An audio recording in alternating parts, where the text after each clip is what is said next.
Hi, my name is Evan Powell, and I'm a MAPP actor. The reason I love theater and bringing theater to people is the conceptualizing of raw stories in the mind and bringing them out into life.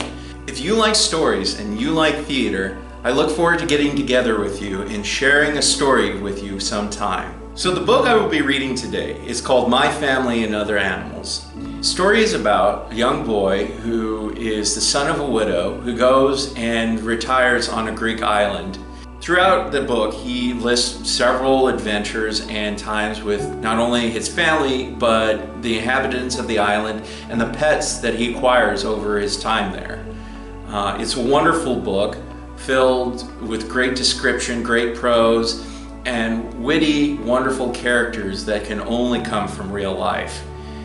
I loved reading this book as a kid because I had a certain connection with the kid in it. And I think everyone else will have a connection when their story is read to them, just because it takes us back to that time where we were once young and the only things in our lives were our family and the natural world.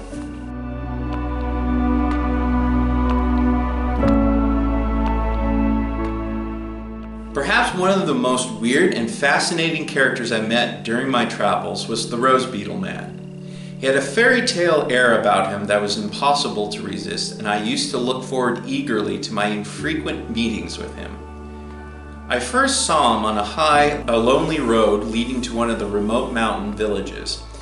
I could hear him long before I could see him, for he was playing a rippling tune on a shepherd's pipe, breaking off now and then to sing a few words in a curious nasal voice.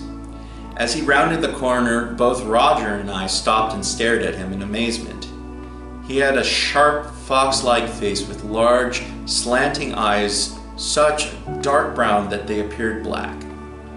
They had a weird, vacant look about them and a sort of bloom which, such as one finds on a plum, apparently covering almost like a cataract. He was short and slight, with a thinness about his wrist and neck that argued a lack of food. His dress was fantastic, and on his head a shapeless hat with a very wide floppy brim. It had once been bottle green, but was now speckled and smeared with dust, white stains, and cigarette burns. This extraordinary character carried on his back a bamboo cage full of pigeon, young chickens, and several mysterious sacks, and a large bunch of fresh green leeks. With one hand he held his pipe to his mouth, and in the other a number of lengths of cotton, to each of which was tied an almond-sized rose beetle, glittering golden green in the sun, all of them flying around his hat with desperate, deep buzzings, trying to escape from threads tied firmly around their waists. Occasionally, tired of circling around and around without success, one of the beetles would settle for a moment on his hat before launching itself off once more on its endless merry-go-round.